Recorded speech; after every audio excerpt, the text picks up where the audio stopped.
Sa kamay ng mga taong mapang-abuso at mapang-api, naranasan ni Mirabel ang pinakamasaklap na parte ng kanyang buhay.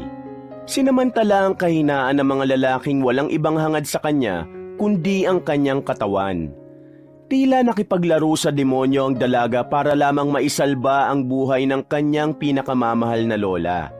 Pero sa kasagsagan ng kanyang pakikipaglaban sa hirap ng buhay, isang malaking dagok ang dumating sa kanyang kapalaran. Kumalat ang malalaswang larawan at video niya sa internet, dahilan para mawalan siya ng ganang mabuhay at lumaban. Dumagdag pa rito ay ang pagkamatay ng kanyang lola. Buong akala ng dalaga ay hanggang doon na lamang ang kanyang buhay. Pero bigla niyang nakilala ang matandang si Amando, ang taong babago ng kanyang kapalaran at tatanggap sa kanyang buong pagkatao. Dahil dito, babalikan niya ang lahat ng mga taong umapak sa kanyang dignidad at pagkababae at ipatitikim niya ang galit ng isang api. Napilitan ng magtrabaho si Mirabel dahil sa lumalalang sakit ng kanyang lola. Hindi man nagsasabi ang kanyang lola tungkol sa kalusugan nito, alam niya na mayroon na itong dinadaing. Napapadalas na kasi ang pag-ubo ng matanda. Kung minsan pa, ay nakita niyang may dugo na itong inilalabas. Lola, ipa-check up na po kaya natin yung ubo nyo. Ilang araw ko nang napapansin na ubo na kayo ng ubo Tapos parang ang sikip pa ng paghinga ninyo. Sabi ni Mirabel sa kanyang lola. Umupo siya sa gilid ng matanda na abala sa pananahi ng mga ginagawa nitong basahan na bilog. Ayos lang ako. Gastos lang yung check-up na yan Sa halip na gumastos ka pa sa akin, ilaan mo na lang yan sa pag-aaral mo. Huwag mong sayangin sa akin ang allowance na bigay sa'yo ng gobyerno. Iyo yan. Para yan sa mga scholar na masisipag mag-aral kagaya mo. Nakangiti namang tugon ng matanda. La, may trabaho na ako. Napatigil sa pananahi ang matanda at sandaling binitiwan ang ginagawa. Tumingin ito ng seryoso sa kanya. Sa tingin pa lang na yun, ay alam na ng dalaga na hindi sang-ayon ang kanyang lola. Anong sinabi mo? Nagtrabaho ka na? Salubong nakilay na sabi ng matanda. Opo, Lola. Para kahit na papano meron tayong pandagdag sa panggastos. At isa pa, gusto ko pang magtabi ng pera para sa kalusugan mo. Ano ka ba naman? Sinabi ko naman sa'yo na ako na lang ang magtatrabaho. Kayang-kaya ko pa namang kumilos. Marami-rami pa namang bumibili ng mga tinatahi ko. At may iba pa naman akong racket. Hindi mo kailangan magbanat ng buto. Mag-focus ka na lang sa pag-aaral mo. Lola, kaya ko namang magtrabaho. Gusto ko lang talagang makaipon para din naman ito sa inyo. Sabi pa ni Mirabel. Ang tigas talaga ng ulo mo. Bakit ba hindi ka na lang makinig sa akin? La, akala nyo ba hindi ko alam na may iniinda na kayong sakit? Nakita ko po yung bimpo nyo na ginamit nyo noong nakaraan. Puro dugo. Alam kong galing yun sa pag-ubo ninyo. Hindi na yan normal, Lola. Nababahala na ako sa kalusugan nyo Napailing at napayuko na lamang ang matanda. Hindi ito nakapagsalita. Hinawakan naman ni Mirabel ang kamay ng kanyang lola. La, please. Gusto ko pa kayong makasama ng matagal. Kayo na lang po ang meron ako. Magpa-check up na po tayo para malaman natin kung ano ang mga gagawin natin. Tumangutang-ulang ang matanda. May nangingilid na luha sa mata nito. Kahit si Mirabel din ay hindi maiwasan ang maiyak. Hindi niya kayang mawala ang lola niya. Buong buhay niya, ang matanda ang nag-aruga sa kanya. Ito na ang tumayong ina at ama niya habang siya ay nagkakamulat sa mundo. Mangako ka, La. Sasama ka sa akin sa ospital nitong paparating na linggo, ha? Hihintayin ko lang ang sahod ko. Sabi ni Mirabel at niyakap na lamang niya ang kanyang lola. Sige, Apo. Makikinig ako sa iyo. Pero wag na wag mong pababayaan ang pag-aaral mo, ha? Yan na lang ang yaman na meron tayo. Naiintindihan mo ba ako? Saad ng matanda. Agad namang tumango si Mirabel. Matapos ang pag-uusap na yon ay naghanda na rin si Mirabel sa kanyang pagpasok sa paaralan. Third year college na siya. Hindi na akma ang edad niya sa level ng pag-aaral niya dahil ilang beses din siyang huminto. Gawa na rin ang pagiging kapos nila sa pera. Mabuti na nga lang at nakakuha siya ng scholarship mula sa lokal na pamahalaan. Hapon ang pasok ng dalaga. Umuwi siya ng 9:00 ng gabi. Paglabas naman niya ng eskwelahan, didiretso siya sa trabaho niya bilang waitress sa isang bar sa Makati. Mahirap ang sistema ng buhay niya araw-araw. Pero kapag iniisip niya ang kanyang lola Minda, nagkakaroon siya ng lakas para bumangon sa umaga. Oh, ganda-ganda mo talaga kahit hindi ka gaano nag-aayos. You look so beautiful in your white shirt and simple maong pants.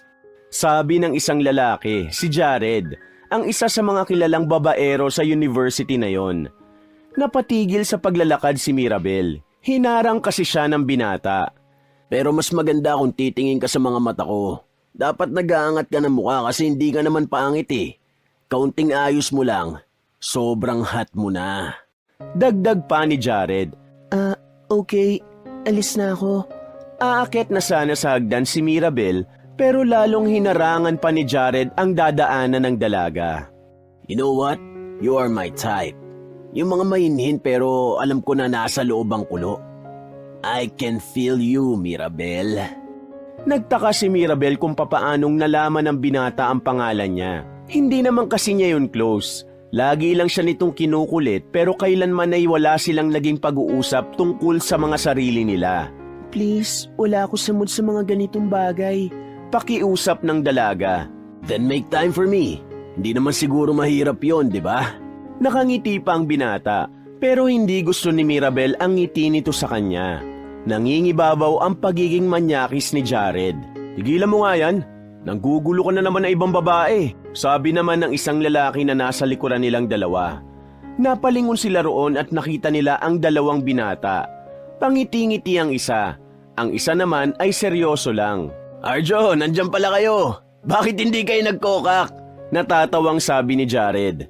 Kapag nakarating na naman sa mga prof natin yung ginagawa mo, mapaparusahan ka na naman. Leave the girl alone. Sabi pa ng lalaking si Arjo. Tama si Arjo, Jared. Kailangan mo muna magpakatino. Kaya huwag ka muna mangulit ng babae. Ako lang ang pwede kasi wala naman akong bad record eh. Hi miss. Anong pangalan mo? Gatong naman ng isa pang lalaki na si Alan. Isa ka pa. Manahimik nga kayong dalawa. Malapit na sa sexual harassment ang ginagawa nyo. Miss, sige na. Umalis ka na. Utos ni Arjo kay Maribel. Maraming salamat. Takot na umakyat na ng hagdanan si Maribel. Hindi niya nanilingon pa ang mga yon. Dumiretso na lamang siya sa silid kung saan siya naka-assign. Lutang ang isip ni Maribel nang magsimula na ang klase. Hindi gumagana ng matino ang utak niya. Nagkakaroon na siya ng trauma sa tuwing makikita niya ang mukha ni Jared. Pero biglang sumagi sa kanyang isipan ang lalaking si Arjo. Palihim siyang nagpapasalamat sa lalaki. Kung hindi dahil doon, ay baka hindi na siya nakagalaw habang kaharap si Jared. 9:00 ng gabi tapos na rin ang kanyang klase. Pumunta siya sa banyo para makapagpalit na agad ng uniform. Diretso na kasi siya ng Makati para pasukan ang part-time job niya. Paglabas niya ng banyo, nakasalubong niya sa daan si Arjo. Napatigil siya nang tumingin din ito sa kanya. Mirabel, right? Tanong ng lalaki. Oo. Bakit? About kanina, ako na lang ang humingi ng sorry sa ginawa ng mga kaibigan ko. Bakit ikaw ang humingi ng sorry? Hindi naman ikaw ang may kasalanan. Tugon ni Mirabel. Malabo naman siyang humingi ng sorry sa'yo eh. At isa pa, ginagawa ko ito kasi kapag nabulilyaso siya, madadamay na naman kami. Ganun ba? Sige, aalis na ako. Wait! Hinawakan ni Arjo ang braso niya. Napatigil din naman si Mirabel. Kapag ginulo ka pa ulit ni Jared, just tell me. Sabi ni Arjo at tumangulang si Mirabel dito. Nagmamadaling maglakad si Mirabel palayo. Pagkalabas niya ng university, doon lamang siya nakahinga ng maluwag. Hindi niya kasi alam kung bakit kinakabahan din siya kapag tumitingin kay Arjo. Kahit na mukha naman yung mabait. Lumipas sa mga sandali, nakarating na rin siya sa pinapasukan niyang trabaho. Gaya ng mga naunang araw, ilang beses na namang nabasto si Mirabel sa bar. May ilan pang gusto siyang dalhin sa hotel. Mayroon din namang pasimpleng humahawak sa bewang niya. Kung ano-ano pang nangyayaring hindi maganda sa dalaga. Pero lahat ng yun ay hindi niya na lamang pinapansin. Mas nakafocus siya sa layunin niyang kumita ng pera. Dakong 3:00 ng madaling araw, nakapag-out na rin siya sa trabaho. Paalis na sana siya nang makasalubong niya ang dati niyang kaklase nung high school, si Mika. Hapit na hapit ang suot ng dalaga. Bakat na bakat ang dibdib nito at korteng-korte naman ang katawan nito. Wala pa rin itong pinagbago. Maganda pa rin ito kahit na ilang taon na ang nakalipas nung huli nila itong nakausap. Uy Mars, anong ginagawa mo rito? Sinong pinarty mo ha? Ikaw Sabi ni Mika. Dito ako nagtatrabaho, part-time lang. Ikaw nga itong mukhang may ipaparty rito eh. Sagot naman ni Mirabel na bahagyang natatawa. Work din ang pinunta ko rito, ano ka ba? Kailangan ko makamagnet ng boylet para may kita. Ha? Nagtataka namang sabi ni Mirabel. Gusto mo ba? Malaki ang kitaan dito kaysa dyan sa pinapasukan mo. Gusto mo? Naku, Mika. Mukhang hindi maganda yan. Ayoko niyan. Sige na, alis na ako. Naglakad na paalis ang dalaga. Basta kapag nagbagong isip mo, i-chat mo lang ako ha. Hindi na nilingon pa ni Mirabel ang babae at pumara na lamang ng jeep. Bumuntong hininga siya. Sinabi niya sa kanyang sarili na hanggat maaari, ayaw niyang pasukin ng isang bagay na alam niyang hindi maganda. Nang makauwi na siya sa kanilang bahay, inabutan niyang mahimbing na ang tulog ni Aling Minda. Inayos niya ang pagkakakumot ng matanda. Napangiti na lamang siya pero may bahid pa rin ang lungkot sa kanyang mukha. Naawa na siya sa kanyang lola. Lola, sana kasama pa rin kita kapag dumating na yung araw na successful na ako. Tinanghali na ng gising si Mirabel. Nagtataka siya kung bakit ang tahimik ng bahay. Kapag ganong oras kasi, binubuksan na ng kanyang lola ang radyo para makinig ng balita. Pero iba ang umagang yun. Pagbangon pa lang niya ay naramdaman na niyang parang may mali. Lola? Tawag niya sa matanda. Paglabas niya ng kanyang silid, nakita niya si Aling Minda na nasa sahig. Nakadapa ito at wala ng malay. Lola! Agad niyang nilapitan ng matanda. Tulong! Mga kapitbahay! Tulungan niyo ako, si Lola! Mabuti na lamang ay mahal na mga tao ang kanyang lola. Dali-daling pumasok ang ilang kapitbahay na nakarinig sa kanya. Naisakay naman agad sa tricycle ang matanda at mabilis na itinakbo sa ospital. 1 oras nang naghihintay si Mirabel sa labas ng silid ng kanyang lola. Kinakabahan siya sa sasabihin sa kanya ng doktor. Nanlalamig na ang pawis niya. Nanginginig din ang kanyang kamay sa sobrang kaba. Maya-maya lang, lumabas na rin ang doktor. Lumapit yun sa kanya at saka sinabi ang kondisyon ng kanyang lola. Halos manlumo siya nang malaman kung ano ang sakit ng kanyang lola. Kanser sa atay. Mayroon din itong problema sa baga. Kailangan itong manatili sa ospital para maobserbahan ng mga doktor. Parang gumuho ang mundo ni Mirabel. Hindi niya alam kung saan siya kukuha ng pera para ipambayad sa magiging bill ng kanyang lola. Noong araw na yon ay hindi na nakapasok ng school si Mirabel. Punong-puno ang utak niya ng kung ano-anong bagay. Hindi siya makapag-isip ng maayos.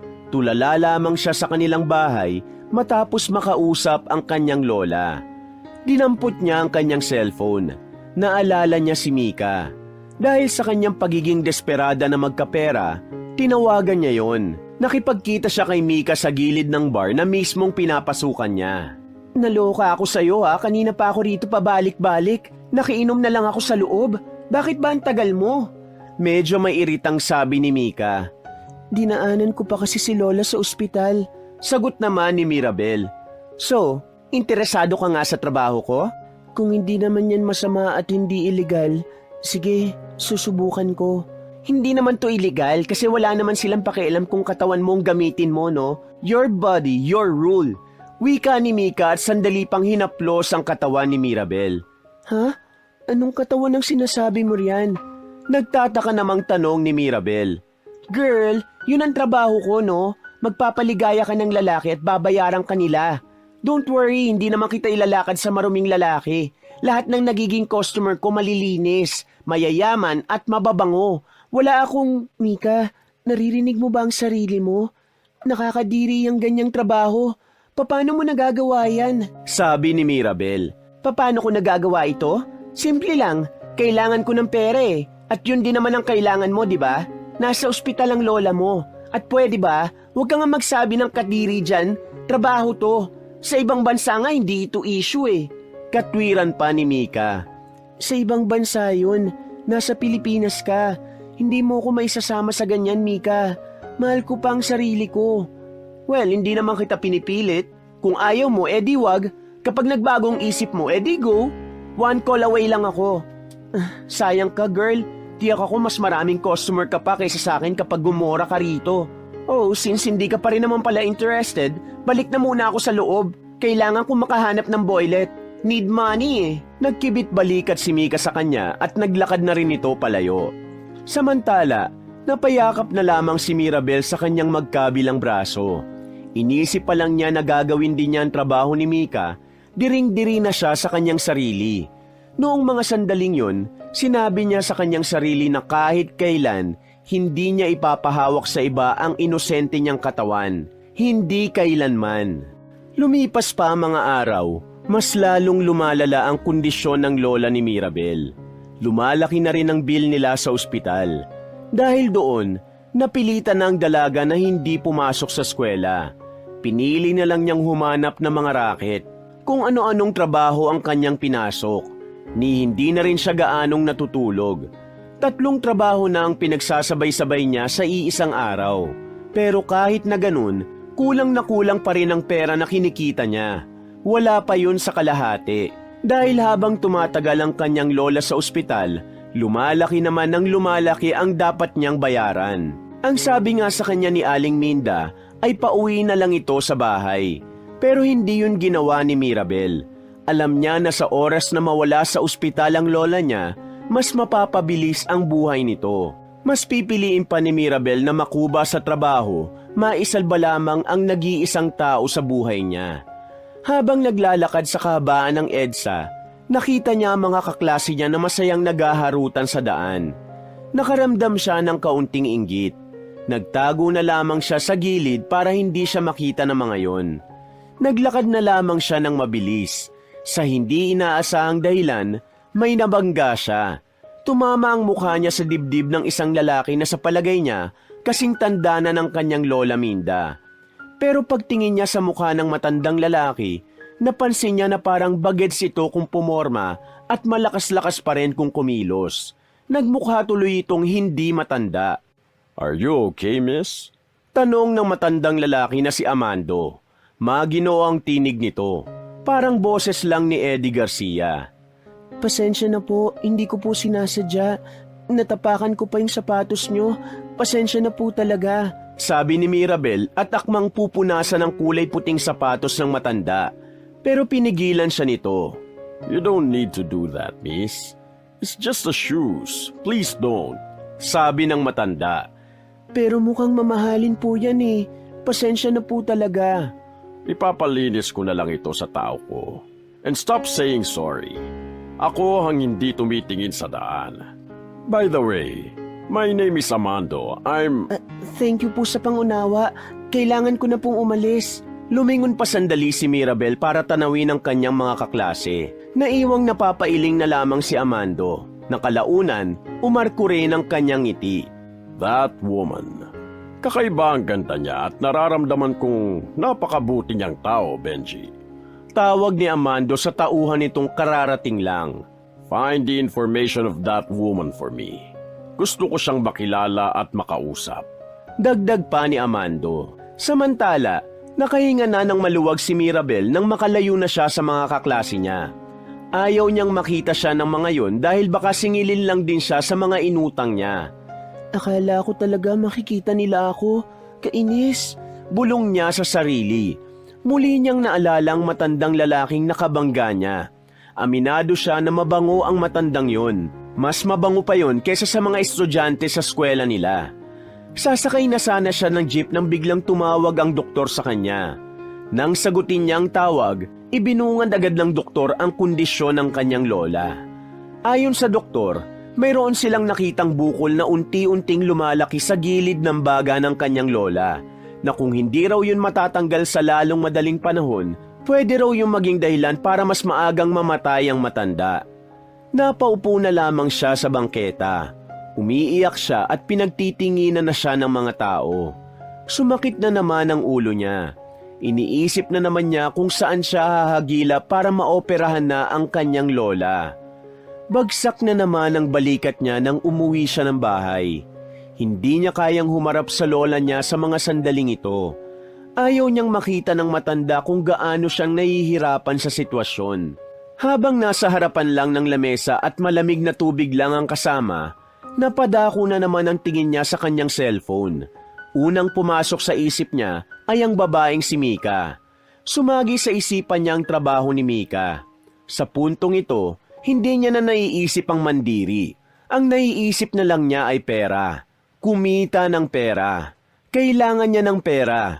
Magulo ang utak niya pero nakagawa siya ng isang desisyon. Isang desisyon na tuluyang babago sa buhay niya. Dinampot niya ang cellphone at agad na tinawagan si Mika. Mika, gusto ko lang pumasok sa trabaho mo. Sa gabing yon, nagsimulang ibenta ni Mirabel ang kanyang laman sa mga jablong hayok na hayok sa katawan niya. Sa unang subok, para siyang binabalatan ng buhay. Pero wala siyang maramdamang hapdi. Ang nararamdaman niya, masakit ang puso niya. Hindi niya maramdaman ang pagtanggal ng mga suot niya. Ang nararamdaman niya, hinuhubaran siya ng katinuan. Hinuhubaran siya ng dignidad at higit sa lahat, hinuhubaran siya ng kalinisan sa kanyang pagkatao. Mahirap, sobrang hirap. Ramdam niya sa sarili ang pagbaba ng halaga niya sa mundo. Pero lahat ng yun, sinikap niyang kalimutan para lang mailigtas ang kanyang lola. Kailangan niyang sumuot sa lungga ng mga demonyo at ang tanging sandatang dala niya, walang iba kundi ang aliw na kaya niyang ibigay. Naulit nang naulit ang ganong sistema. Parang kinarir na lang din niya ang ganong trabaho. Nasanay siya, pero kahit nakabisadong-kabisado niya na ang mga nangyayari sa loob ng 4 na sulok na dingding, pagkatapos nun ay sobrang sakit pa rin ang nararamdaman niya. Pero wala. Kailangan niyang gawin yun.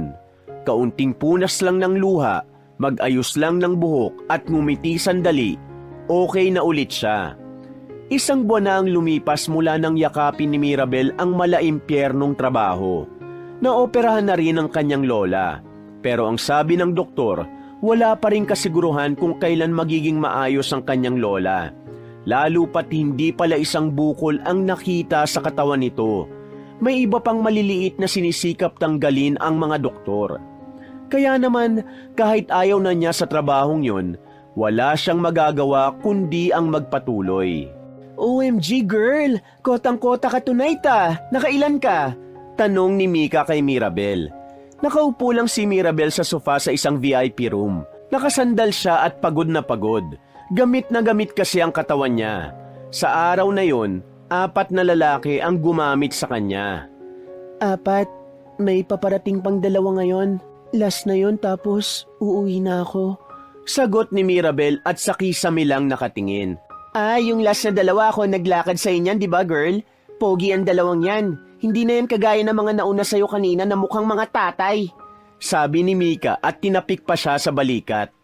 Wala akong pakialam kung anong itsura nila. Pera lang ang kailangan ko.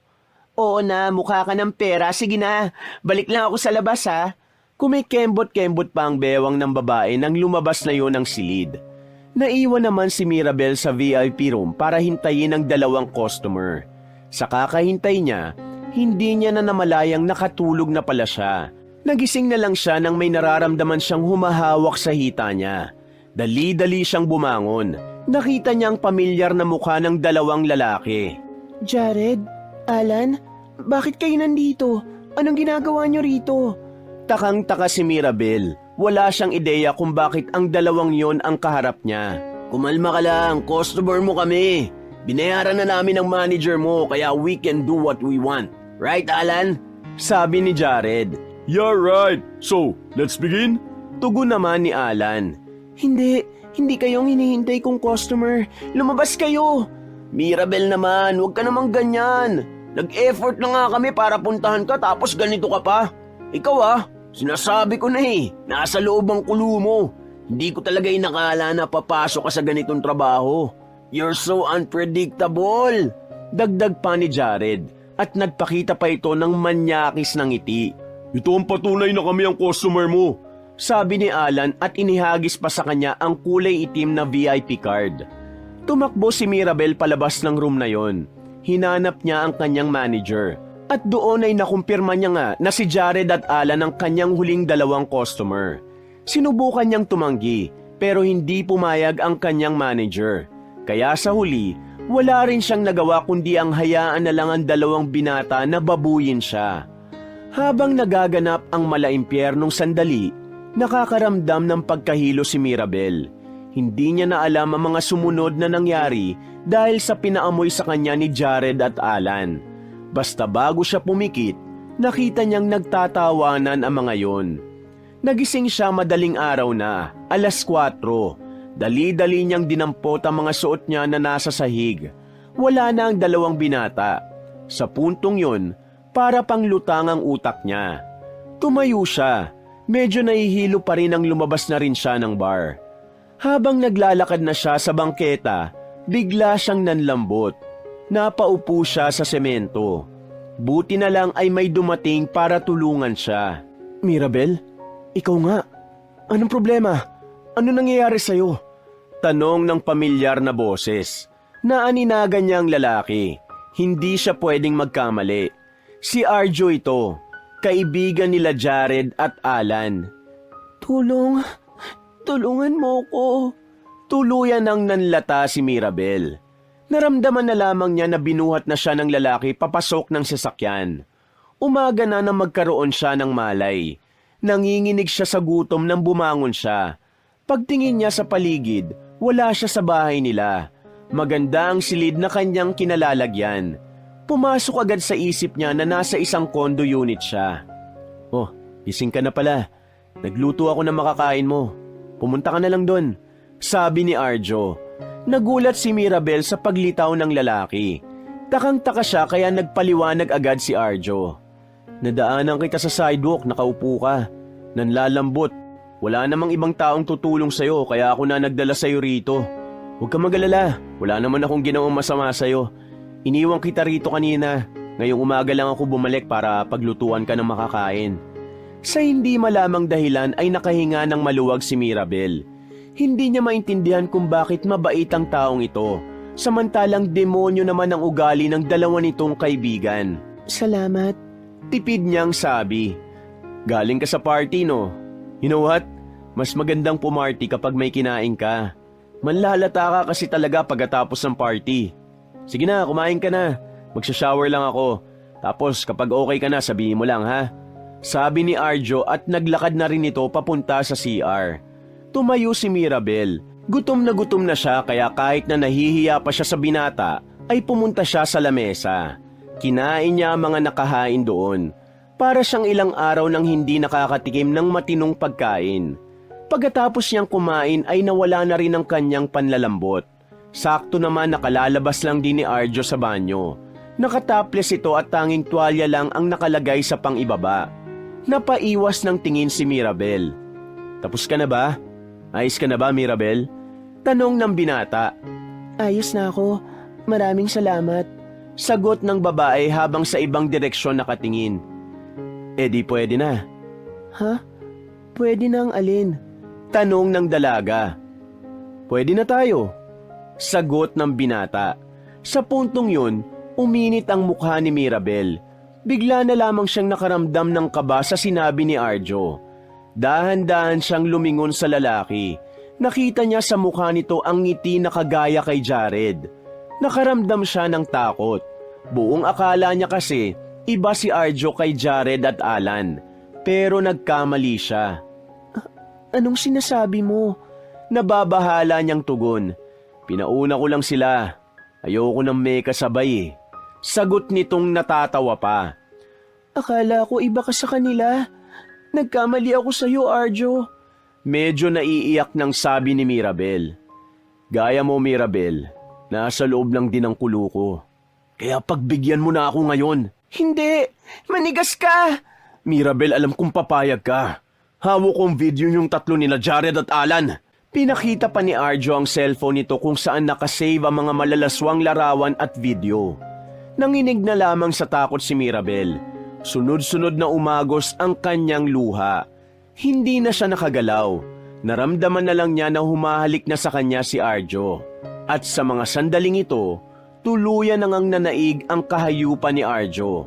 Ang binatang inakala niya ay naiiba sa dalawang naunang demonyo na umangkin sa kanya. Nang matapos ang makamundong ginawa ni Arjo, iniwan na rin siya ng lalaki sa unit. Wala na siyang nagawa kundi ang umalis na lang din. Tulala ang babae, tuliro ang utak niya. Pakiramdam niya, wala na siyang mapagkakatiwalaang tao sa mundo maliban sa kanyang lola. Ganun pa man, kinaya niya pa ring ipagsawalang bahala ang nangyari. Katwiran na lang niya sa sarili niya, sanay naman siya sa trabaho niya. Kaya hindi dapat siya maapektuhan kung ano man ang ginawa sa kanya ni Arjo. Lumipas pa ang mga araw, nakatanggap ng tawag si Mirabel mula na naman sa ospital. Critical daw ang kalagayan ng kanyang lola. Kaya naman nagmamadali na siyang pumunta sa ospital. Naabutan niyang abalang-abala ang mga tao sa loob habang pinipilit na isalba ang matanda. Lola, please, lumaban ka, Lola. Ikaw na lang ang meron ako. Huwag mo akong iwan, Lola. Ngunit kahit na anong sigaw niya sa labas ng silid, hindi na nito kaya pang ibalik ang buhay ng matanda. Tuluyan nang bumigay si Aling Minda. Hindi naman makapaniwala si Mirabel sa nangyari. Buong akala niya kasi ay gumaganda na ang kalagayan ng kanyang lola. Anong nangyari, Dok? Bakit niyo siya pinabayaan? Anong nangyari? Akala ko ba magiging maayos na ang lola ko? Anong ginawa niyo sa kanya? Sinisi niya ang mga doktor at nurse na naroon kahit alam niyang wala namang kasalanan ng mga yon. Sadyang gusto niya lang mailabas ang sama ng loob niya. Dakong 9:00 ng gabi, lumabas na siya ng ospital. Tulala na naman siyang naglalakad sa sidewalk. Nang makarating siya sa tulay, isang ideya ang pumasok sa isipan niya. Yun na lamang ang naiisip niyang paraan para matapos na ang sakit na nararamdaman niya at para hindi na niya maranasan pa ang mapait na buhay. Isinampa na niya ang 2 paa. Tumingin siya sa ilog. Malalim ang ilog na yon at siguradong hindi siya mabubuhay doon.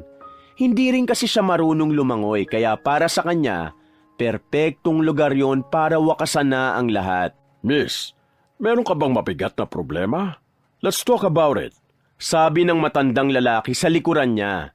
Nang lingunin niya yon, naalala niya ang unang beses na nakausap niya ito. Yes, it's me. Yung nabangga mo habang tumatakbo ka. It's me, Amando. Can we talk? Umiling si Mirabel. Mas isinampa pa nito ang sarili sa railings. Please don't. Please. Kung may problema ka, you can share it with me. Makikinig ako. I don't judge you. Sabihin mo kung anong gusto mong sabihin. You have your freedom. So please, don't do it. God is watching us. At hindi niya hayaang habang buhay mong maramdaman kung ano man ang sakit na dinadanas mo ngayon. Dagdag pa ni Amando. Marahan na lumapit ang matandang si Amando sa babae. Pero mukhang walang balak si Mirabel na makinig sa mga sandaling ito. Saradong-sarado ang utak ng dalaga. Wala itong maintindihan. Walang ibang pumapasok sa utak nito kundi ang tapusin na ang kanyang paghihirap. Sige na, miss. Bumaba ka na dyan at pag-usapan natin ang mga bagay-bagay. Halika, kahit dito lang tayo sa bangketa, sige na. Pangungumbinsi ni Amando. Umiling-iling si Mirabel. Sa halip na makinig, itinuloy pa rin ito ang pagtalon sa ilog. Agad na bumaba ang tauhan ni Amando mula sa nakaparadang sasakyan sa may gilid. Tumalon yun para sagipin si Mirabel. Wala nang malay ang dalaga nang maiahon nila yun sa tubig. Kaya naman mabilis nila yung itinakbo sa ospital. Nakahinga na ng maluwag si Amando nang sabihin ng doktor na nasa maayos na kalagayan na si Mirabel. Samantala, pagmulat ng mata ni Mirabel, pagtataka agad ang bumungad sa kanya. Hindi niya alam kung bakit nasa isang silid siya na maliwanag. Akala niya ay nasa langit na siya kaya hindi nito naiwasang hindi magtanong. Patay na ba ako? Nasa langit na ba ako? Tanong ng dalaga. Lumapit si Amando sa dalaga. Ngumiti ito ng papilit. Miss, buhay ka pa. Wala ka pa sa langit. Nandito ka sa ospital. Dinala ka namin dito. Sabi ni Amando. Nang marinig yon ni Mirabel, bigla itong nagsisigaw sa loob ng silid. Bakit niyo ako niligtas? Gusto ko nang mamatay. Gusto ko nang matapos ang lahat ng to. Gusto ko na magpahinga. Bakit niyo ako pinigilan? Humahagulgol na naman ng iyak si Mirabel. Para sa kanya, ang panibagong buhay na yon ay panibagong impyerno na naman. Miss, hindi ko alam kung anong pinagdadaanan mo. Ba't nandito ako? Tutulungan kitang makabangon. Kung kailangan mo ng kausap, kausapin mo ko. Kahit na ano, tutulungan kita. Huwag mo lamang sayangin ang buhay mo. May nanakit ba sa'yo? Tara, gantihan natin. Saad pa ng matanda. Halos 1 oras na umiiyak lang si Mirabel. Hindi nito alam ang gagawin niya. Parang gusto na lamang niyang hindi huminga sa pagbabaka sakaling maaari siyang mamatay doon. Pero kahit na nagkakaganon siya, hindi siya iniwan ni Amando. Lagi lang yung nasa tabi niya. Hanggang sa makaalis na nga rin siya ng ospital, sinundan pa rin siya nito. Naroon din si Amando sa una at huling burol ng kanyang lola. Yun lamang ang bukod tanging tao na sumama sa kanya. At sa paglipas ng panahon, unti-unti nang gumaan ang pakiramdam ni Mirabel. Aminado siyang malaki ang naitulong sa kanya ni Amando. Sa kanya lang napagtanto na iba rin talaga kapag merong nakakausap, na napagsasabihan ng mga problema at naiiyakan. Thank you sa lahat ng tulong mo. Pero gusto kong itigil mo na ang lahat ng ito. Ayokong makaabala ng tao. Sabi ni Mirabel nang dumalaw si Amando sa bahay nila. It's okay. Masaya naman akong ginagawa ito eh. Isa pa, ayokong nakikita kang malungkot. Tiningnan ni Mirabel ang matandang lalaki ng seryoso. Napangisi na lang siya nang meron siyang mapagtanto. May gusto ka ba sa akin? Tanong ni Mirabel. Hindi inaasahan ni Amando ang tanong na yon, kaya sandali siyang hindi nakapagsalita. Bumuelo siya at saka sinabi ang totoo sa dalaga. Sa totoo lang, oo, gusto kita. Interesado akong makilala ka. Pero ayoko namang samantalahin ang kahinaan mo. Kaya nga ito ang ginagawa ko. Dinadaan ko sa pakikipagkaibigan ng lahat. Hindi naman ako naghahangad na gustuhin mo rin ako. Siyempre, kahit na mayaman naman ako, matanda na ako. Ikaw bata ka pa. Sinong dalaga na katulad mo ang papatusin ng katulad ko? Hindi ka naman mukhang pera para perahan ako, di ba? Kaya itong ginagawa ko. Ginagawa ko ito bilang kaibigan mo at bilang tao na nagkakagusto sa'yo. Kung hindi mo yun maibabalik, ayos lang sa akin. Masaya akong nagbibigay kahit wala akong matanggap pabalik. Paliwanag ng matanda. Mabuti kang tao. Gwapo ka rin kahit na matanda ka na. Sa totoo lang, unang kita ko pa lang sa'yo, napukaw mo na ang atensyon ko. Hindi ko pa naranasan na magkagusto sa mas may edad kesa sa akin. Kaya hindi ko alam kung anong sasabihin ko tungkol sa nararamdaman mo. Pero gaya ng sinabi mo, masaya rin ako na magkaibigan tayo. Kung saan man tayo dali ng pagkakaibigan na to, then so be it. Tugon naman ni Mirabel at sandaling humigop ng kape. You know what?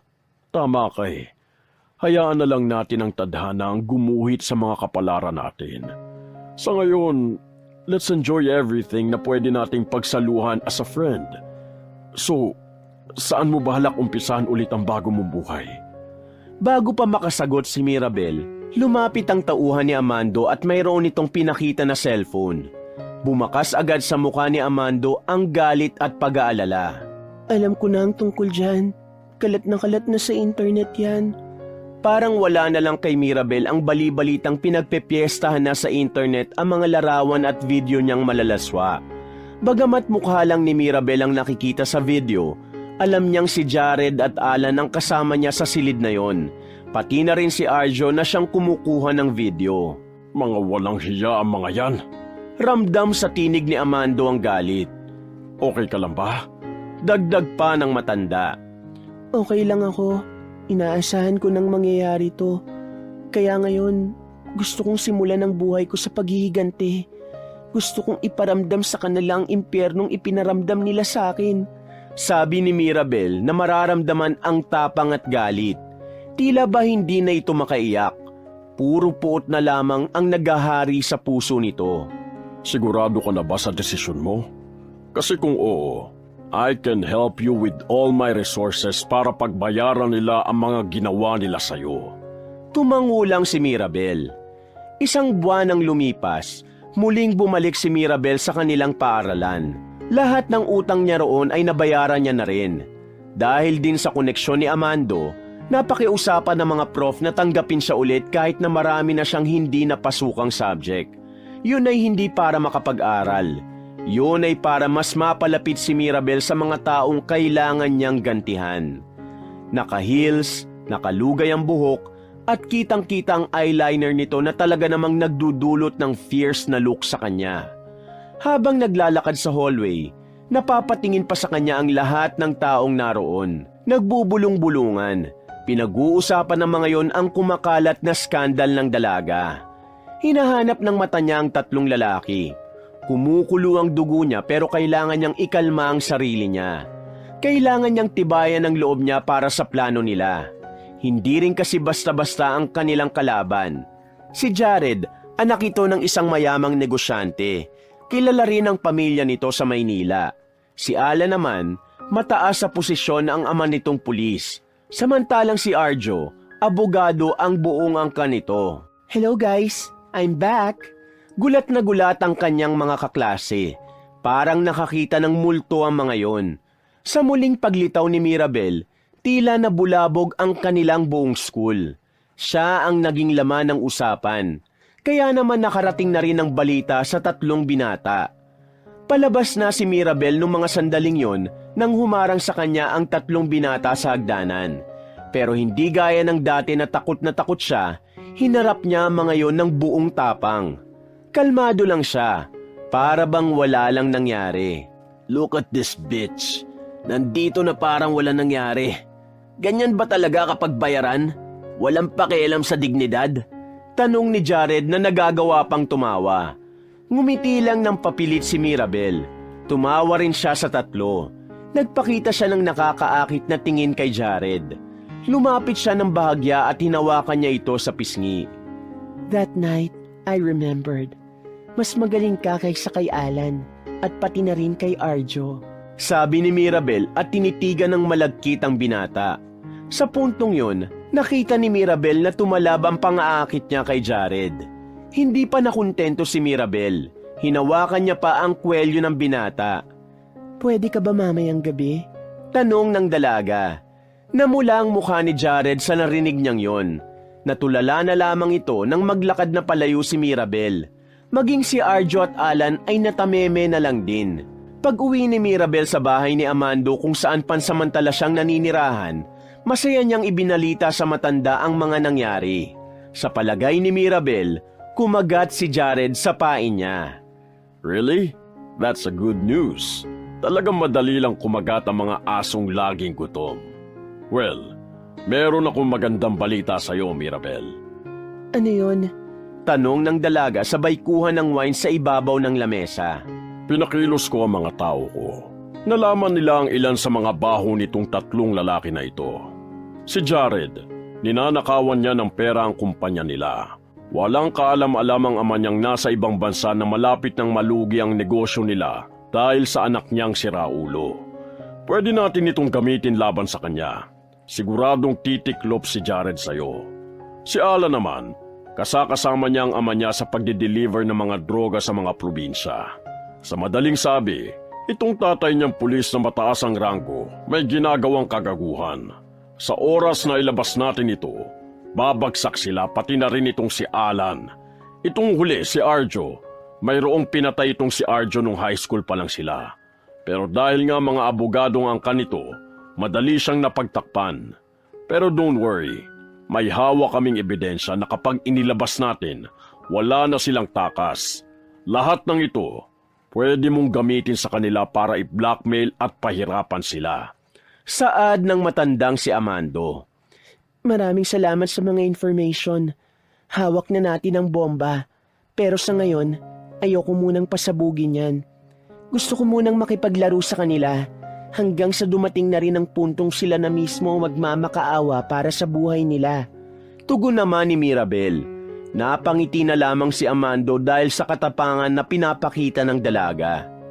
Dumaan pa ang mga araw, pinagpatuloy lamang nila ang kanilang plano. Mas napalapit si Jared kay Mirabel. At kung anong gusto ng lalaki ay binibigay niya. Kailangan niya itong paamuin. Nang sa ganon, madali niya itong makontrol sa oras na kailangan niya na itong gamitin. Sa loob ng isang VIP room, nagtutukaan si Mirabel at Jared.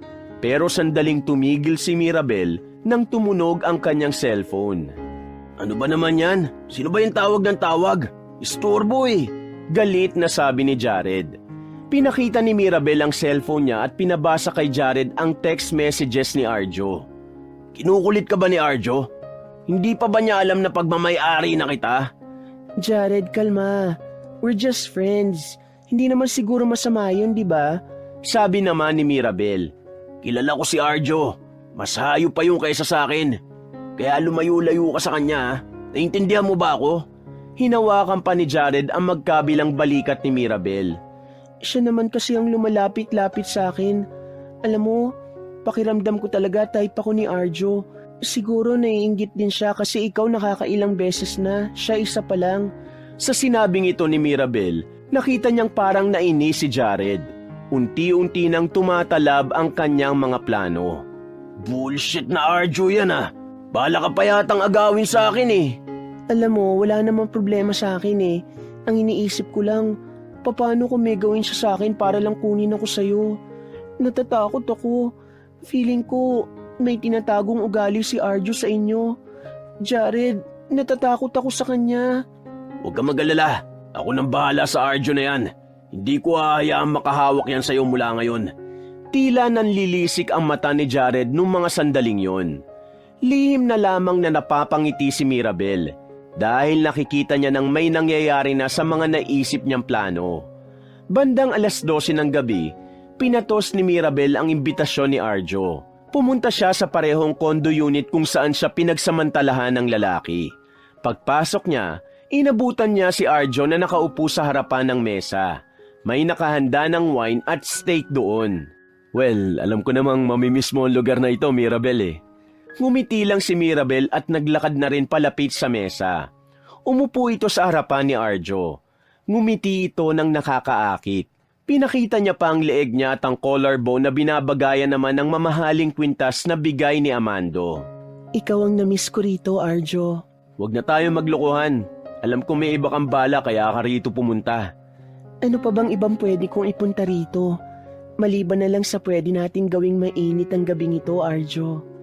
Hinawakan ni Mirabel ang kamay ng lalaki.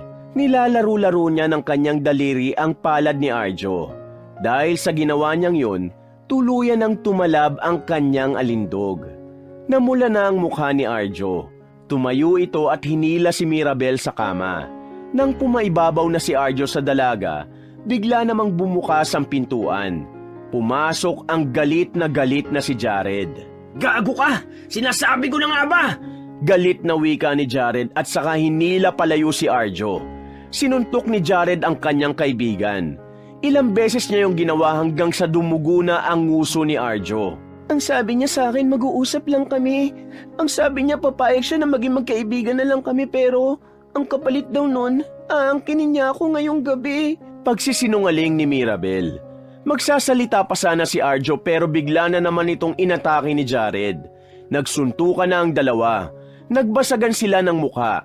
Hindi pa titigil ang mga yon kung hindi dumating ang mga security na tinawag ng mga katabing unit. Walang iya kang gago ka! Layuan mo ang girlfriend ko kung ayaw mo mamatay! Sigaw ni Jared. Ginagago ka lang yan! Ginagago ka ni Mirabel! Pinag-aaway niya lang tayo para makaganti siya! Buwelta naman ni Arjo na hawak-hawak ng mga security. Manahimik ka, Arjo!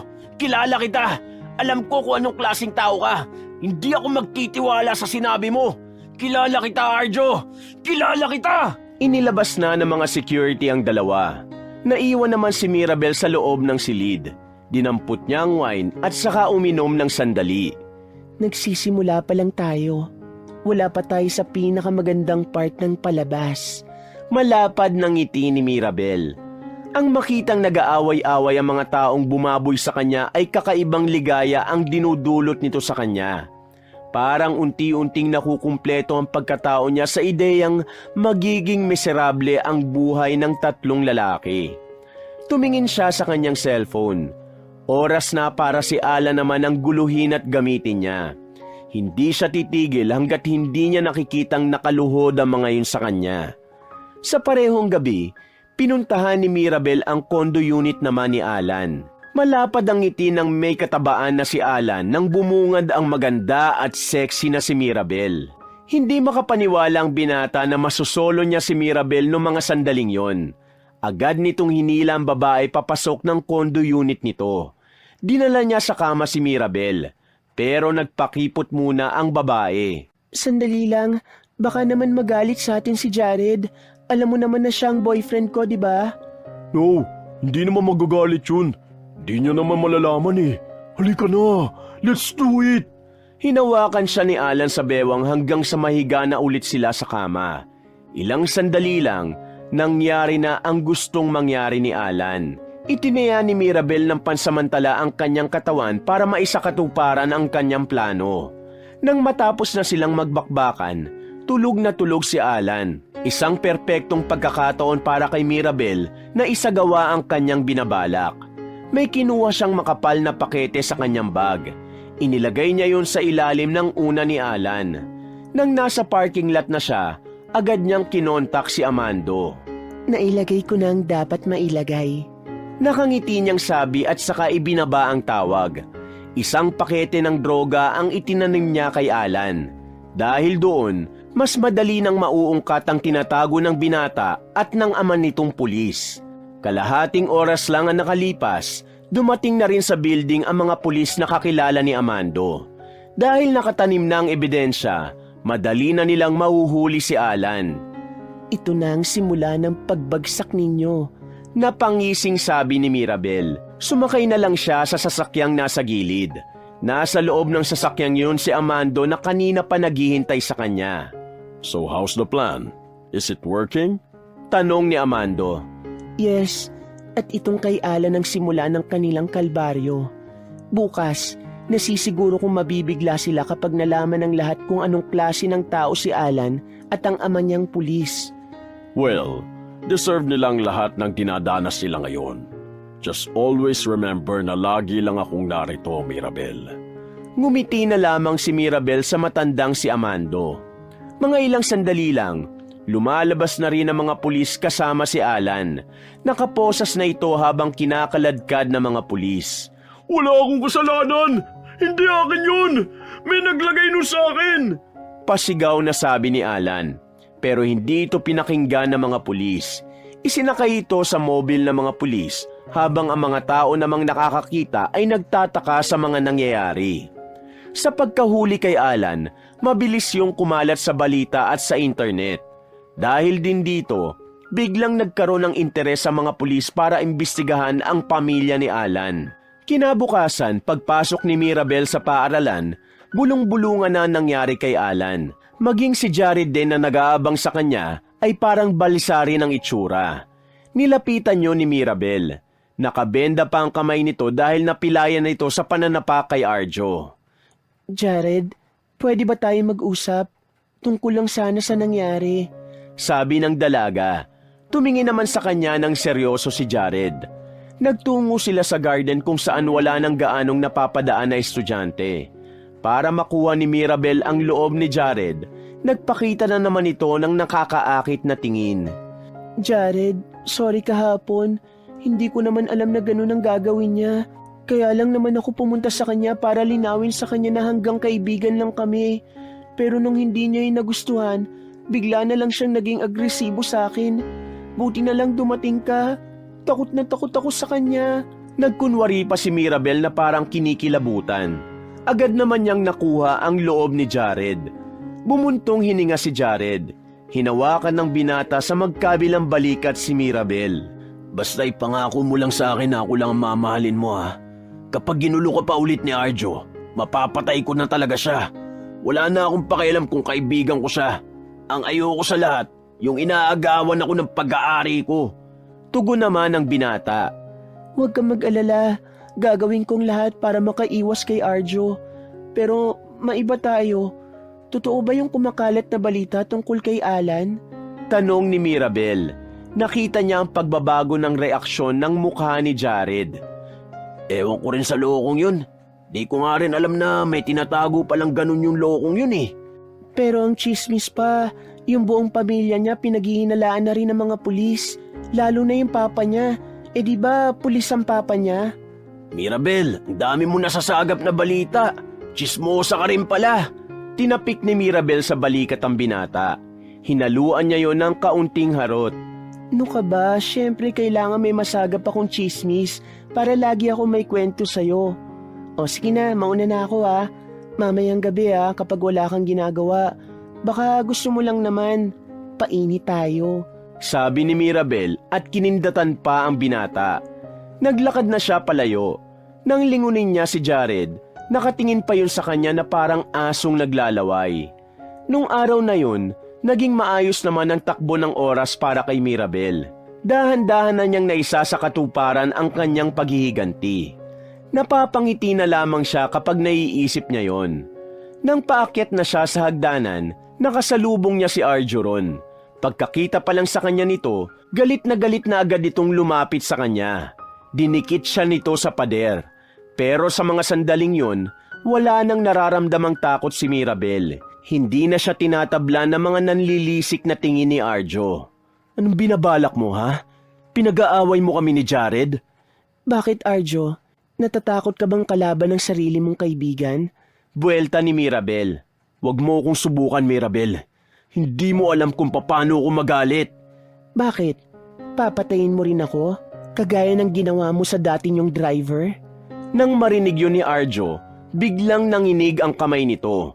Nanlaki ang mga mata ni Arjo na para bang nanlilisik. Tinulak naman ni Mirabel ang binata at pinakitaan niya ito ng maangas na tingin. Oh, hindi ka makapagsalita? Natatakot ka ba na baka sabihin ko sa kanila ang tunay mong kulay? Nilapitan ni Mirabel ang lalaki at hinawakan ito sa pisngi. Ngumiti siya ng nakakaloko. Kumindat saglit at hinaplos naman ang dibdib ni Arjo. Kaya kung gusto mong manatiling malaya, kailangan mong maging mabait sa akin, Arjo. Hinawi pa ni Mirabel ang kanyang buhok at dali-dali nang umakyat ng hagdanan. Naiwan si Arjo na nakasarado ang kamao. Gigil na gigil. Gusto nitong saktan ng babae pero hindi niya magawa. Masyado itong nalalamo ng takot na baka bigla na lang ding kumalat ang tinatago-tago nito. Samantala, pagsapit ng hapon, pumunta naman si Mirabel sa kulungan kung saan dinala si Alan. Paglabas ni Alan ng kulungan ay nakita agad ni Mirabel ang namamaga nitong mukha. May mga pasarin nito sa iba't ibang parte ng katawan. Umupo si Alan sa katapat ni Mirabel. Oh, bakit naman ganyan ang mukha mo? Sinaktan ka ba nila sa loob? Tanong ni Mirabel. Ikaw ba ang naglagay ng droga sa ilalim ng unan ko? Hinawakan ni Alan ang mahigpit ang kamay ni Mirabel. Agad namang kumalas doon ang dalaga. Ano naman kung ako? Anong gagawin mo? Anong ginagawa mo? Gumaganti ka ba sa amin? Gumaganti? Bakit? May ginawa ba kayong masama sa akin? Ah, oo. Meron nga. Binaboy niyo nga pala ako. Tumawa ng mahina si Mirabel. Para itong mababaliw. Hindi pa ito titigil kung hindi ito sinaway ng pulis na nagbabantay sa kanila. Alan, malalaman na ng publiko ang baho ng pamilya mo. Lalong-lalo na ang papa mo. Kapag nangyari yun, wala ka nang magagawa. Habang buhay ka nang makukulong sa mabaho, masikip at mainit na kulungan. Dagdag pa ni Mirabel. Tumayo si Alan. Akmang lalapitan niya si Mirabel pero inawat na agad ito ng dalawang pulis. Yung babae niyan! Siya naglagay ng droga sa ilalim ng unan ko! Wala akong kinalaman doon! Siya ang huliin niyo at hindi ako! Bago pa makagawa ng masama si Alan, ibinalik na ito sa kulungan. Hindi na rin nagtagal doon si Mirabel. Bumalik na lamang siya sa mansyon ni Amando. Pagdating niya roon, nakahanda na ang isang silid para sa kanilang dalawa. May magandang lamesa sa gitna, may wine at may steak. Parang isang espesyal na dinner yon. You can sit now. Inihanda ko na talaga ito para sa iyo, Mirabel. Wika ni Amando. Nakangiting lumapit si Mirabel. Hindi niya yun tatanggihan dahil hindi naman na ibang tao sa kanya ang matandang lalaki. Yun na lang kasi ang nag-iisang tao sa mundo na sa palagay niya, mapagkakatiwalaan niya. Thank you, Mr. Amando. Naiilang na sabi ng dalaga. Hindi niya kasi talaga alam kung ano ang tamang tawag para sa matanda. Tumawa ng mahina si Amando at napailing sandali. Amando na lang. Pakiramdam ko ang tanda-tanda ko kapag may mister. Well, matanda na nga talaga ako pero malakas pa at gwapo pa rin naman. Pabiro nitong sabi. Bigla namang natawa si Mirabel. Funny ka rin pala, no? Natatawang tanong ni Mirabel. Hindi ako funny na tao. Pero sinusubukan ko para kahit napapano'y mapasaya kita. Naisip ko lang kasi hindi sapat na tinutulungan lang kitang makaganti sa mga may atraso sa'yo. Mahalaga rin na napapasaya kita sa ibang bagay. Hinawakan ni Amando ang kamay ni Mirabel. Malapad itong ngumiti. Kitang-kita sa mata ni Amando ang pagiging sincere nito sa babae. Mirabel, sana hayaan mo lang akong gawin ito sa'yo. Masaya ako sa ginagawa ko at hindi ako naghihintay ng kahit na anong kapalit. Ang gusto ko lang, makita ka lang na nasa maayos na kalagayan. Sa totoo lang, Amando, masaya ako kasi itong unang pagkakataon na may taong sincere sa akin bukod sa lola ko. Masaya ako at malaki ang pasasalamat ko sa iyo. Huwag ka mag-alala, pagkatapos ng lahat ng problemang ito, ibibigay ko sa iyo kung ano ang magiging sagot ko. Handa akong maghintay. Pero sa ngayon, pababagsakin muna natin ang lahat ng taong nanakit at nanira sa'yo. Kasama mo ako sa laban. Naging masaya ang sandaling yon para kay Mirabel at Amando. Matapos nilang kumain, ay biglang may tumugtog na instrumental. Niyaya ni Amando ang dalaga na sumayaw. Hindi naman nag-atubiling pumayag si Mirabel. Habang tumatagal, aminado si Mirabel na kahit na papaano, nagkakaroon na rin ng puwang ang matanda sa kanyang puso. Pero natatakot pa siya dahil hindi niya alam kung masusuklian niya ba ang pagmamahal nito sa kanya. Masyado pa kasi siyang bulag sa pagnanais niyang makaganti. Kinabukasan, magkasama si Mirabel at Jared sa loob ng sasakyan. Nagyaya kasi ang binata na kumain sila sa labas. Ang sexy mo talaga, Mirabel. Ang sarap mong panggigilan. Wika ni Jared at hinawakan pa sa hita si Mirabel. E di mamaya, panggigilan mo ako. Malanding sabi ng dalaga. Kalmado lang ang mga sandali ng mga oras na yon. Sinasakyan na lamang ni Mirabel ang mga pahaging ni Jared sa kanya. Gustong-gusto na siya nitong galawin pero pinapahirapan niya ito. Dakong gabi na, pumunta naman sila sa unit ni Jared. Doon na sana nila gagawin ang kanilang bakbakan. Pero sa labi pa lang, may mga lumapit na sa kanilang mga kalalakihan. Kilala yun ni Jared, mga tauhan yun ng kanyang ama. Nagulat na lamang si Jared nang biglang lumapit yun sa kanya. Hinawakan siya sa magkabilang braso. Hoy! Anong ginagawa niyo sa akin? Hindi niyo ba ako kilala? Anak ako ng amo niyo! Bitiwan niyo ako! Galit na wika ni Jared. Sino ba kayo? Bakit niyo hinuhuli ang boyfriend ko? Tanong naman ni Mirabel. Pero hindi naman sila sinasagot ng mga lalaki. Kinaladkad lang ng mga yon si Jared papasok sa loob ng van. Nang makaalis na ang van, agad na umarko ang ngiti ni Mirabel. Dahil sa gabing yon, si Jared naman ang magiging kalbaryo ang buhay. Binunyag na kasi ni Amando sa ama ni Jared ang ginagawa nitong pangungupit sa negosyo. Ikaw na lang, Arjo. Ikaw na lang ang natitira. Bumuntong hininga na lamang si Mirabel. Wala na siyang pakialam kay Jared kung ano man ang gawin ng sarili nitong ama sa kanya. Matapos yon, minabuti ni Mirabel na tumungo sa isang bar na dati na niyang pinupuntahan. Sa bungad pa lang, nakasalubong na niya si Mika. Agad itong lumapit sa kanya. Uy, ano ka ba? Bakit ngayon ka lang nagpakita? Mula nang lumabas ang skandal mo, marami nang gustong umarkila sa'yo. Diyos ko, sayang ang pera mo. Hindi na naituloy ni Mika ang kanyang sasabihin nang bigla itong sampalin ni Mirabel. Gulat na gulat si Mika, pero hindi pa pala ron natatapos ang lahat. Kinaladkad ni Mirabel ang dating kaibigan at dinala sa parking lot. Ano bang problema mo? Inaano ba kita? Tanong ni Mika. Akala mo ba hindi ko alam na pinayagan mo si Arjo na i-record ang ginagawa namin ni Jared at Alan? Ha? Anong sinasabi mo dyan, Mirabel? Maang-maangan ng dalagang si Mika. Huwag mo akong gawing tanga, Mika. Hindi ako pinanganak kahapon. Si Arjo na mismo nagsabi sa akin na pumayag ka, kaya siya pumasok ng VIP room. Isang malakas na sampal pa ang pinakawalan ni Mirabel sa babae. Dumugo na ang nguso ni Mika dahil doon. Magmula ngayon, Mika, ayaw na ayaw ko nang pumasok ka pa sa buhay ko.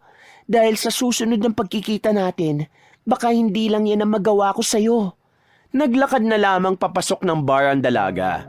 Tinungo niya ang mga VIP room at tumigil sa tapat ng room 13. Alam niyang naroon si Arjo, dahil na rin sa mga tao ni Amando na tumitimbre sa kanya. Marahan niyang tinulak ang pintuan. Nakita niya agad sa loob si Arjo na nakikipaghalikan sa isang babae. Nanlaki ang mata ni Arjo at naitulak pa nito ang babae. Lumabas ka muna, may kakausapin lang ako.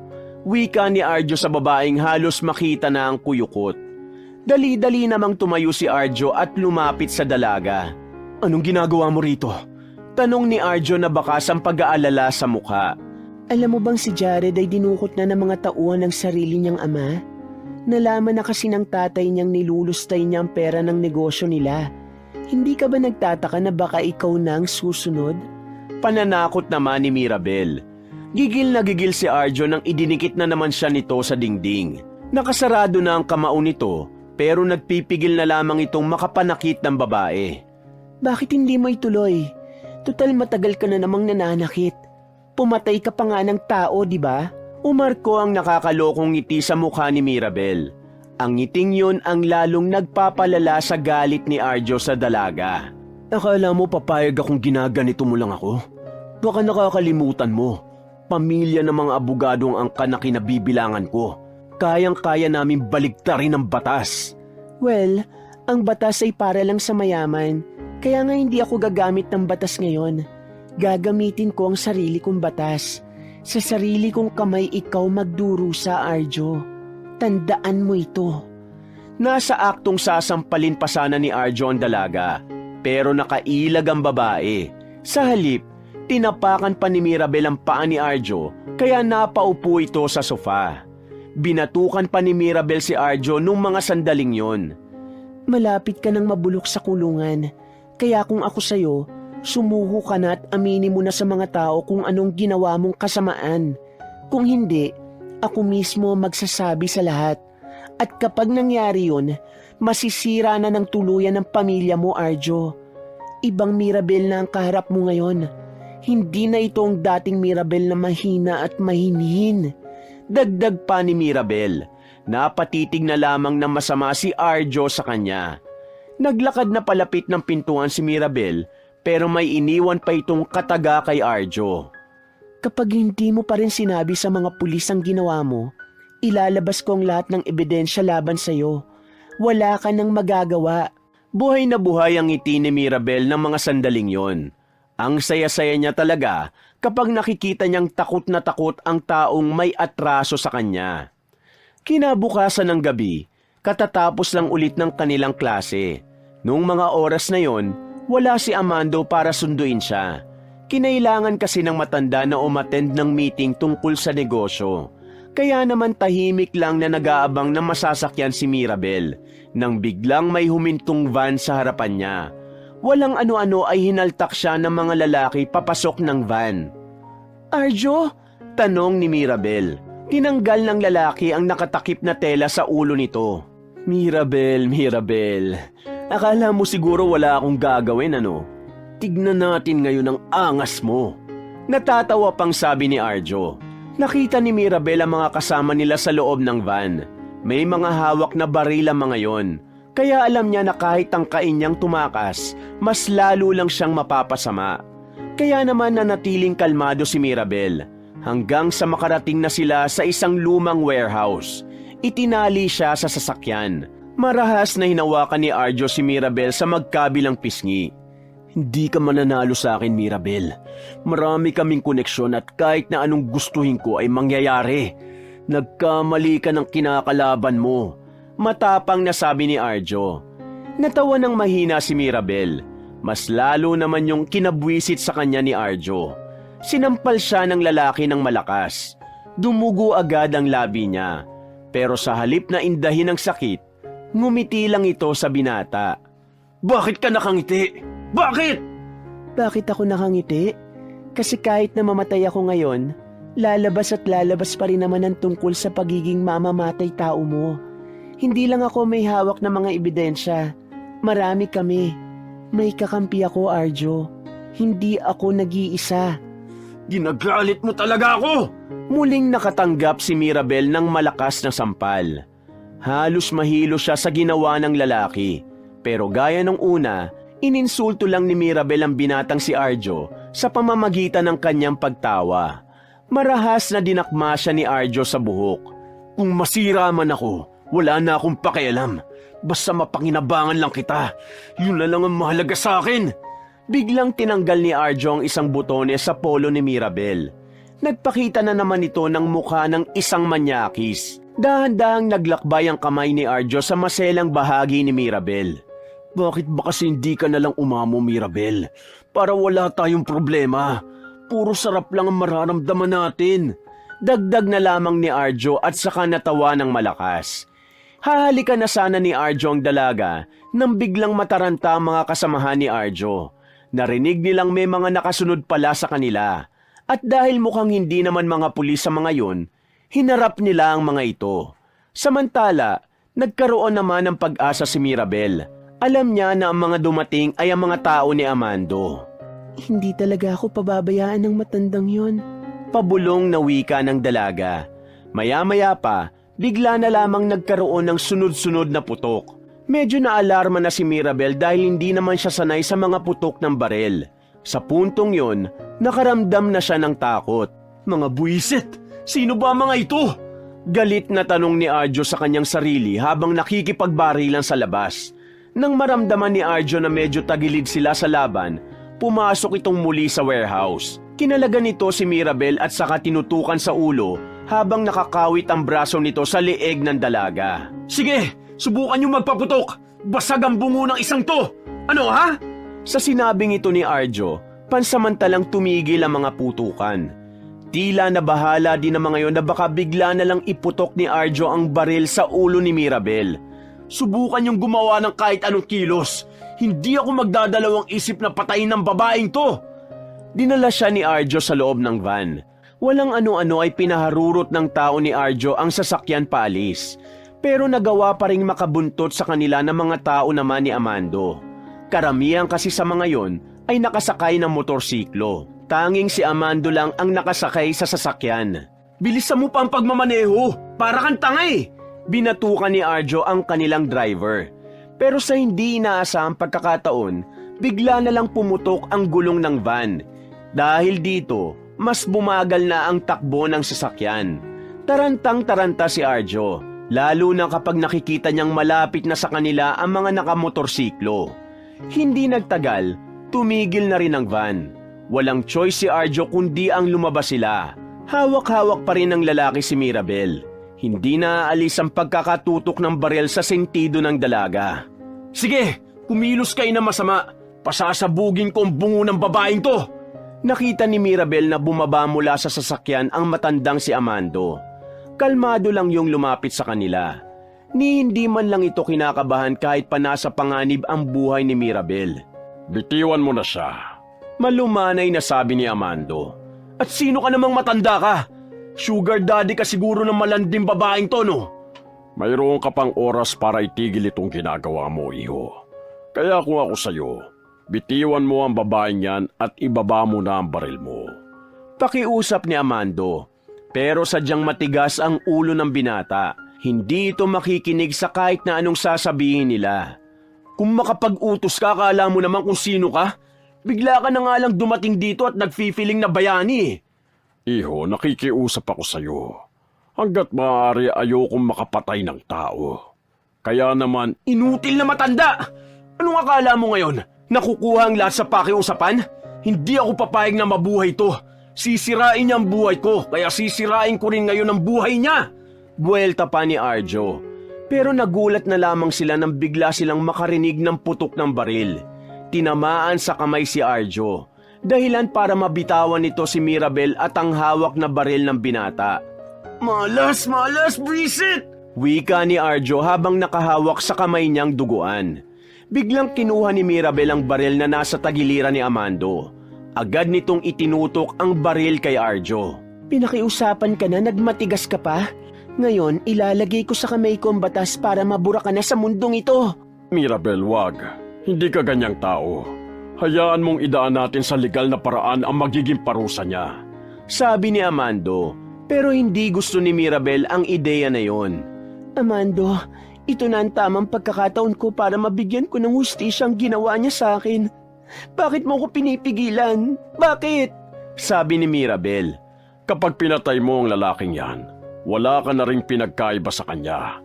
Pareho na kayong mamamatay tao. Paliwanag naman ng matanda. Napahagulgol na lamang si Mirabel. Napagtanto niyang tama nga si Amando. Mas lalo lang magiging komplikado ang lahat kapag pinutukan niya yon. Hindi mo kaya. Mahina ka, Mirabel. Hindi mo kayang pumatay ng tao. Halos mabaliw-baliw na si Arjo sa kakatawa nun. Huwag ka munang maging masaya, iyo. Walang paraiso sa kulungan. Kapag naroon ka na, mas mahirap pa ang mararanasan mo. Sige na, dalhin nyo na ang isang yan. Bukas na bukas din. Ilalabas natin ang baho ng pamilya niya.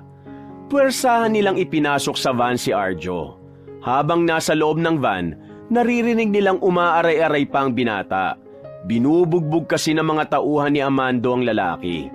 Habang nasa biyahe naman sila, tahimik lang si Mirabel habang nakatingin sa kanilang nadadaanan. Masyado nang maraming nangyayari nung gabing yon. Kaya naman, maya-maya lang ay nakatulog na rin si Mirabel.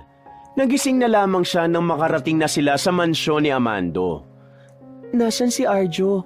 Hindi siya pwedeng makatakas. Nag-aalalang sabi ni Mirabel. Huwag kang mag-alala. Dinala lang siya ng mga tao ko. Nasa bodega lang sila. Habang hindi pa natin na ilalabas ang mga ebidensya, hindi natin siya pakakawalan. O sige na, maiga ka na riyan sa kama mo. Kailangan mo rin magpahinga. Bago lumabas ng silid ang matandang si Amando, hinawakan ni Mirabel ang kamay nito. Maraming salamat. Kung hindi dahil sa'yo, baka natatakot na rin ako sa sarili ko. Sabi ng dalaga. Mirabel, ayokong maging kagaya kanya. Gusto ko na manatiling malinis ang pagkatao mo. Bigla na lamang niyakap ni Mirabel si Amando. Napaiyak na lamang ang babae. Pakiramdam niya kasi matatapos na rin ang paghihiganti niya. Makakapagpahinga na rin siya. Makakapagpahinga na rin ang utak niya. Kinaumagahan, kinontak na ni Amando ang mga koneksyon niya para mailabas na sa media ang CCTV footage ni Arjo. Makikita sa video na yon kung papaanong barilin niya ang isang lalaki. Dahil sa revelasyon na yon, mabilis na kumalat ang katotohanan sa social media. Lumabas na rin yon sa balita. Kalat na rin sa kanilang eskwelahan. Pagpasok ni Mirabel sa kanilang paaralan, si Arjo naman ang laman ng usapan. Nabalitaan na rin niya na otomatik nang inalis sa listahan ng mga estudyante ang binata. Sa madaling sabi, na-kick out na yon sa kanilang university. Sobrang gaan ang pakiramdam ni Mirabel noong mga sandaling yon. Naluluha pa nga siya sa sobrang saya. Pagkatapos ng kanilang klase, naisipan naman ni Mirabel na dalawin sa kulungan si Jared. Pinakulong na kasi ito ng sarili nitong ama. Pagkakita pa lang sa kanya ni Jared, habang nakaupo siya sa tapat ng mahabang lamesa, lumapit agad yon sa dalaga. Mirabel, love, wala akong kasalanan. Hindi ko alam kung bakit nila ako dinala rito. Pakiusap, tulungan mo ako. Gumawa ka ng paraan para makalabas ako rito. Sabi ni Jared. Pero sa halip na sagutin niyo ni Mirabel, iba ang sinabi nito. Nakakulong na si Arjo. Lumabas na sa publiko ang tunay niyang katauhan. Mamamatay tao siya. Sabi ni Mirabel. Ha? Tanging tugon ng binata. Tulungan? Ikaw? Tutulungan ko? Bakit? Ayaw mo ba rito sa loob ng kulungan? Libre ang pagkain dito at marami kang makikilala sa selda. Nagsalubong ang kilay ni Jared sa kanyang narinig. Anong sinasabi mo? Anong ibig sabihin nito, Mirabel? Never kitang nagustuhan at higit sa lahat, never kitang minahal. Ginamit lang kita para sa mga plano ko. Ngayong nakakulong na kayong tatlo, sisiguruhin kong hindi na kayo makakalaya dyan. Sumandal pa si Mirabel at saka bumuga ng hangin. Pinakita na naman ito ang pinaka nakakainsulto nitong mukha. Hindi yan totoo! Hindi ka naman traidor, di ba? Sabihin mo, Mirabel! Inaawat na rin ng mga nakabantay si Jared. Mirabel, tulungan mo ako! Ilabas mo ako rito, pakiusap! Pasensya ka na, Jared, pero hindi ako marunong maawa sa mga demonyong katulad mo. Tuluyan ang kinaladkad si Jared pabalik ng selda. Huminga naman ng malalim si Mirabel. Pagkatapos dumalaw doon, pinuntahan naman ni Mirabel ang taong pinakadahilan kung bakit siya lumalaban, ang kanyang lolang na mayapa na. Makulimlim pa ang kalangitan nang dumating sila roon. Inilagay nila ang bulaklak sa gilid ng puntod nito. Napangiti na lang si Mirabel kahit na sunod-sunod na pumapatak ang luha. Lola, nandito na po ako ulit. Natapos ko nang gawin ang tingin kong nararapat. Napagbayad ko na po ang mga taong sumira sa akin. Lola, miss na kita. Wika ni Mirabel. Naramdaman na lamang ni Mirabel ang paghagod ng kamay ni Amando sa kanyang likuran. Aling Minda, ako ho ito si Amando. Ako ho ang kasama ng apo ninyo sa laban. Sana kahit hindi tayo nagtagpo, payag ka na ako ang kasama ni Mirabel. Huwag kayong mag-alala, hindi naman ako masamang tao. Sabi naman ni Amando. Natawa na lamang si Mirabel dahil sa sinabi ng matandang lalaki. Lola, mabait na tao si Amando. Sobrang bait niya. Tinulungan niya ako sa lahat. Nang nawala ka, siyang naging sandalan ko. Kaya Amando, maraming salamat sa lahat ng ginawa mo para sa akin. Hanggang sa huling hininga ko, hindi ko makakalimutan ang kabutihan mo. Niyakap ni Mirabel ang matanda ng mahigpit. Saksi ang puntod ni Aling Minda sa mga tagpong yon. Makalipas ang 6 na buwan, tumigil na si Mirabel sa pag-aaral. Sinimulan na lamang niya ang pagtitraining sa pagiging sekretarya. Siya na kasi ang magiging kalihim ni Amando sa lahat ng negosyo nito. Sa mga nakalipas na buwan kasi, mas lalong gumanda ang samahan ng dalawa. Sa katunayan, nanliligaw na nga rin si Amando kay Mirabel. Hindi naging hadlang ang edad nilang dalawa. Wala rin namang pakialam si Mirabel kung ano man ang sabihin ng ibang tao sa kanya. Ang mahalaga ay kung saan sila mas magiging masaya. Kumusta ang training? Mahirap ba? Masayang tanong ni Amando nang magkita sila sa opisina. Mahirap pero kaya ko naman. Matututo rin ako. Hindi pwedeng hindi. Nakangiti rin namang tugon ng dalaga. Naniniwala akong kaya mo yan. Kilala kita. Madali mo lang matututunan ng isang bagay kapag talagang gusto mo. Parang ikaw. Sambit ng dalaga. Parang ako ang alin? Nagtatakang tanong ni Amando. Parang ikaw. Natutunan kitang mahalin kasi gusto kita. Tila nabingi pa si Amando sa sinabing yon ni Mirabel. Sakto rin kasing kumidlat nun sa labas dahil masama ang panahon. Anong sinabi mo? Hindi ko narinig. Natatawang wika ni Amando. Isang beses ko lang sasabihin yon. Bahala ka nang manghula kung ano yon. Nag-iwan na lamang ng isang nakakalokong ngiti si Mirabel. Lumabas siya ng opisina. Habang si Amando naman, saka lamang napagtanto ang sinabi ng dalaga. Sa mga sumunod na araw, sinagot ni Mirabel ang matandang si Amando. Kahit na sobrang layo ng agwat nila sa isa't isa, hindi na yun iniisip pa ni Mirabel. Kay Amando niya kasi naramdaman ang panibagong tahanan, ang panibagong mundo na kung saan wala siyang ibang mararanasan kundi saya at kaligayahan. Higit sa lahat, kahit na gaano pa kadilim ang nangyari sa kanyang nakaraan, hindi nagdalawang isip si Amando na tanggapin siya. Buong puso siya nitong minahal.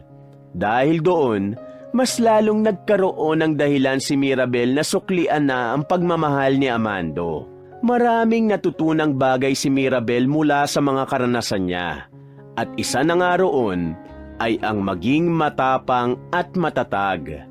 Dahil sa mundong ito, palaging nalalamangan ang mga mahihina. Wakas.